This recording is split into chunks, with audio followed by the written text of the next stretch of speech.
প্রতিপক্ষের বুকে কাঁপন ধরিয়ে দেওয়ার পালা। এশিয়ার সেরা দলে পরিণত হবে বাংলাদেশ। সমিত সোমের ভাবনা। সিঙ্গাপুর ম্যাচে আকাশেও থাকছে আয়োজন। গিনেস রেকর্ডধারী বিশেষ ব্যক্তি পতাকা হাতে করবেন অবতরণ।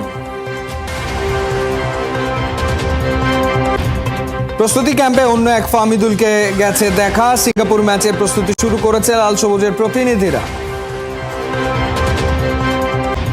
চ্যাম্পিয়ন্স লিগের ফাইনালে মাঠে নামছে ইন্টার মিলান ও পিএসজি। কারা লিখবে গৌরবের কাহিনী?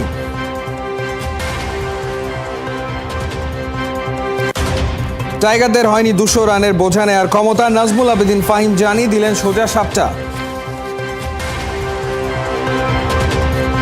রহমান আর নয় ভয় পাওয়া, এবার প্রতিপক্ষের বুকে কাঁপন ধরিয়ে দেওয়ার পালা। এশিয়ার সেরা দলে পরিণত হবে বাংলাদেশ, বিশ্বাস ক্যানাডিয়ান প্রবাসী ফুটবলার সমিত সোমের। 10 জুন সিঙ্গাপুরের বিপক্ষে মাঠে নামছেন এই মিডফিল্ডার। দেশে আসার আগে 71-এর খেলাযোগকে দিয়েছেন বিশেষ সাক্ষাৎকার। এক্সক্লুসিভ ইন্টারভিউর আজ থাকছে দ্বিতীয় পর্ব। সামনের বছরই যুক্তরাষ্ট্র, কানাডা, মেক্সিকোয় বসছে ফুটবল বিশ্বকাপ। যৌথ আয়োজক হিসেবে সরাসরি খেলবে কানাডা। তারপরেও কেন কানাডা ছেড়ে বাংলাদেশকে বেছে নেয়া? সমিত সোমের কাছে খেলা যোগে জানতে চাওয়া। আর একটা জিনিস হলো যে আমি যে সময়তে আছি এখন, আর আমি যে দেখতেছি যে ফুটবল ফ্রেন্ডজিটা যে হচ্ছে বাংলাদেশে, যে খেলা যে অনেক সাপোর্ট পাচ্ছে সাপোর্টারদের থেকে, ফ্যান্সদের থেকে, আর বাফু যে স্টেপস নিচ্ছে মানে প্রোগ্রামটা ভালো করতে, ওইটা আমার জন্য খুব ইন্টারেস্টিং ছিল। আর আরেকটা জিনিস হলো কানাডা লিগে কোনো লোকজন যে নাই যে আমার মধ্যে দেখতে লাগে, তাই না? এটা সব কানাডার মধ্যে দেখতে লাগে লোক, তাই না? সো ওটার জন্য আমার খুব ইন্টারেস্টিং লাগছে যে এই টিম বাংলাদেশের সাথে খেলতে এগুলো লোকজন হচ্ছে যে আমার মধ্যে দেখতে লাগে, আমার মধ্যে স্টাইল, আমার মধ্যে ফিজিক্যাল ট্রেটস এরকমের মতো। সো ওইটা আমার খুব একটা ইন্টারেস্টিং ছিল যে আমার people that look like me এদের সাথে খেলতে, আর ওই এক্সপিরিয়েন্স কিরকম হইতো। আর অলসো জাস্ট বাংলাদেশকে উঠাইতে ইন্টারন্যাশনাল লেভেলে, এশিয়া লেভেলে। বিকজ আমি তো এশিয়া কাপ মনে হয় ফলো করছি লাস্ট ইয়ার, আর বাংলাদেশ ওইটাতে কোয়ালিফাই করি নাই, বাট ইভেন ওইটার থেকে বুঝতে পারছি যে এটা তো একটা বিশাল বড় কম্পিটিশন, তাই না? সো এটাতে যদি বাংলাদেশকে হেল্প করতে পারি কোয়ালিফাই করতে, তাহলে এটা তো একটা বিশাল বড় জিনিস।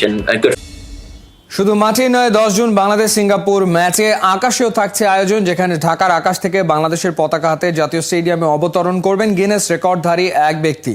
তার সাথে থাকবেন আরও 3 প্যারাট্রুপার। ম্যাচের আগে চমকে দেয়া এই স্কাই ডাইভারের পরিচয় জেনেছে খেলাযোগ, জেনেছে স্কাই ডাইভের সম্পূর্ণ পরিকল্পনা।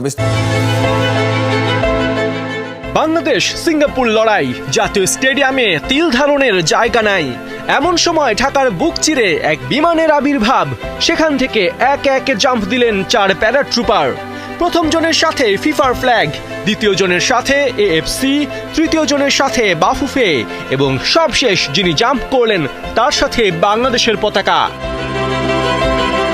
বেশ খানিকটা সময় আকাশে ভাসার পর একে প্রথম 3 জন নামলেন বটে, তবে সবশেষ যিনি লাল সবুজের পতাকা নিয়ে জাতীয় স্টেডিয়ামের মাটি ছুঁলেন, তাকে দেখতেই সবার চক্ষু চড়ক গাছ।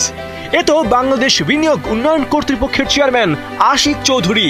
গেল মাসে বিনিয়োগ সম্মেলনে যার ক্যারিশমেটিক প্রেজেন্টেশন ভাইরাল হয় গোটা দেশে। বিভিন্ন সূত্র থেকে 71 নিশ্চিত হয়েছে 10 জুন ম্যাচে এমন উত্তেজনাকর মুহূর্তই দর্শকদের উপহার দিতে চলেছেন আশিক চৌধুরী।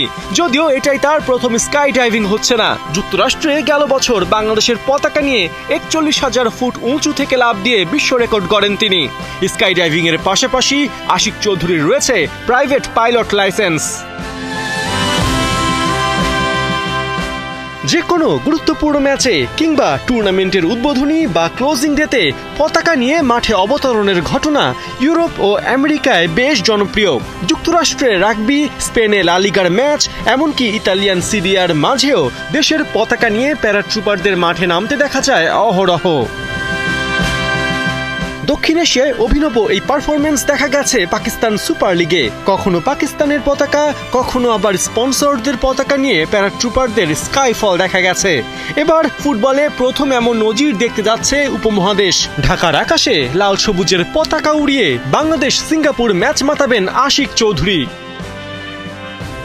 আশিক চৌধুরীর জীবন রোমাঞ্চে ভরা। 2011 সালে পড়তে যান যুক্তরাজ্যে। সেখানেই 2012 সালের 19 সেপ্টেম্বর প্রথম স্কাই ডাইভিং করেন। পরবর্তীতে থাই স্কাই অ্যাডভেঞ্চার কোম্পানির অধীনে প্রশিক্ষণ নিয়ে অর্জন করেন স্কাই ডাইভারের লাইসেন্স। এই লাইসেন্স দেখিয়ে বিশ্বের যে কোনো দেশেই স্কাই ডাইভিং করতে পারবেন আশিক চৌধুরী। এখন পর্যন্ত 13 বছরে প্রায় অর্ধশতবার আকাশ থেকে জাম্প করেছেন। এখন দেখার অপেক্ষা নতুন বাংলাদেশে নতুন ফুটবলের মঞ্চে আশিক চৌধুরী কেমন কারিশমা দেখান।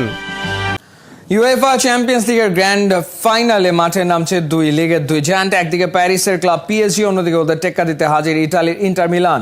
মিউনিকে খেলা শুরু বাংলাদেশ সময় রাত 1টায়। কোহিনূর। ইউসিএল পৌঁছে গেছে ক্লাইম্যাক্সে। রেড কার্পেট মুহূর্তের অপেক্ষায় শনিবারের রূপালী রাত। One final step. একদিকে ক্ষুধার্ত প্যারিস সেন্ট জার্মেই, অন্যদিকে অভিজ্ঞতায় ঠাসা ইন্টার মিলান। ট্রেবলের দ্বারপ্রান্তে দাঁড়িয়ে লুইস এনরিকে। বিগ ফাইটে ইনজাগি বাড়িয়েছেন concentration. Munich is ready to write the end of this tale. চলতি সিজনে বহুরূপী ইন্টার মিলান শেষ 5 বছরে প্রথমবার মিস করেছে লিগ শিরোপা। অন্যদিকে সব জায়ান্টদের টপকে পৌঁছে গেছে ইউসিএল এর ফাইনালে। শিরোপা পুনরুদ্ধার মিশনে ইনজাগির শক্তি, এক্সপেরিয়েন্স। পিএসজির বিপক্ষে ইন্টার মিলানের সম্ভাব্য একাদশের গড় বয়স 30 বছর 4 মাস। 2010 সালে শেষবার ইউরোপ সেরা হয়েছিল ইতালির ক্লাবটা। এরপর কাছে গিয়ে ছোঁয়া হয়নি শিরোপাটা। এবার 4 নম্বর শিরোপাটা ঘরে নিতে প্রস্তুত ইনজাগি ব্রিগেড। 2019-20 মৌসুমের পর আরও একবার শিরোপার হাতছানি প্যারিজিয়ানদের। মেসি, নেইমার, এমবাপ্পেদের নিয়েও যে স্বপ্ন সত্যি হয়নি, তারই সামনে দাঁড়িয়ে ফ্রেঞ্চ ক্লাবটা। এই ম্যাচে ইন্টারকে হারাতে পারলে নিজেদের ইতিহাসে প্রথমবার চ্যাম্পিয়ন্স লিগের শিরোপা জয়ের স্বাদ পাবে প্যারিসের পরাশক্তিরা। একই সাথে এর মধ্য দিয়ে ঐতিহাসিক ট্রেবল ঘরে তুলতে পারবে তারা। 2015 সালে বার্সার ডাগআউটে থেকে এনরিকে জিতেছিলেন ট্রেবল শিরোপা। এবারে 10 বছর পর আরও একবার নতুন ইতিহাসের সামনে দাঁড়িয়ে এই মাস্টারমাইন্ড। ফাইনাল জিততে পারলে আরও একবার প্রমাণ হবে ফুটবল ইজ কোচেস গেম। দুই দলের অতীত পরিসংখ্যানেও খানিকটা এগিয়ে প্যারিজিয়ানরা। এখনো পর্যন্ত 6 বারের দেখায় পিএসজির জয় 3 ম্যাচে, ইন্টার জিতেছে 2 ম্যাচ, বাকিটা হয়েছে ড্র। দ্বিতীয়বার ইউসিএল এর ফাইনালে মুখোমুখি ইতালিয়ান আর ফ্রেঞ্চ সাইড। সপ্তমবারের মতো ইউসিএল এর ফাইনালে 3 বারের চ্যাম্পিয়ন ইন্টার মিলান। 2019-20 মৌসুমের পর তৃতীয়বার ইউসিএল এর ফাইনালে পিএসজি। ফাইনালের মূল লড়াইয়ে নিজের সেরা খেল দেখাতে প্রস্তুত ইন্টারের লাউতারো মার্তিনেজ। সাথে আছেন মার্কাস থুরাম। মাঝ মাঠে ভরসা যোগাচ্ছেন বারেলা আর মিখিদারিয়ানরা। অন্যদিকে প্যারিজিয়ানদের শক্তি উড়ন্ত ফর্মে থাকা উসমান দেমবেলে। মাঝমাঠে ইনফর্ম ভিতিনিয়া, ফাবিনিয়ান, রুইস আর নেভেস। সান সিরো নাকি প্যারিস? রূপালী ট্রফিটা যাচ্ছে কোথায়? পারফরমেন্স আর ভাগ্য। ফাইনাল চ্যাপ্টারে কারা গড়বে ইতিহাস? এশিয়ার সেরা দলে পরিণত হবে বাংলাদেশ, বললেন সমিত সোম।